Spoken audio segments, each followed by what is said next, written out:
কুষ্টিয়ার খোকসায় মাইক্রোবাসের ধাক্কায় 4 স্কুল ছাত্রীর মৃত্যু হয়েছে। এ ঘটনায় গুরুতর আহত হয়েছে আরও এক শিক্ষার্থী। সকালে কুষ্টিয়া রাজবাড়ী আঞ্চলিক মহাসড়কে এই দুর্ঘটনা ঘটে। কুষ্টিয়া হাইওয়ে থানার এসআই হারুন রশিদ জানান, সকালে শিমুলিয়া কুঠিপাড়া জামে মসজিদে কোরআন পড়া শেষে শিক্ষার্থীরা বাড়ি ফিরছিলেন। এ সময় কুষ্টিয়া রাজবাড়ী আঞ্চলিক মহাসড়ক পার হওয়ার সময় ঢাকা থেকে আসা একটি দ্রুতগামী মাইক্রোবাস তাদের চাপা দিয়ে পাশের পুকুরে ডুবে যায়, আর ঘটনাস্থলে মারা যায় একজন। তবে আহতদের উদ্ধার করে খোকসা স্বাস্থ্য কমপ্লেক্সে নিলে আরও 3 জন মারা যায়। এছাড়াও আহত একজন হাসপাতালে চিকিৎসাধীন। একই সাথে 4 শিশুর মর্মান্তিক মৃত্যুর ঘটনায় শোকের মাতম বিরাজ করছে এলাকা জুড়ে। স্বজনদের আহাজারিতে ভারী উঠছে আশপাশের পরিবেশ।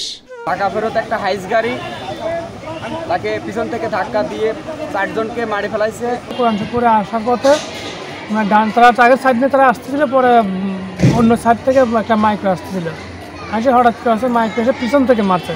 4টা বাচ্চায় মারা যায়, একটা বাচ্চা হচ্ছে কুষ্টিয়া মেডিকেলে আছে।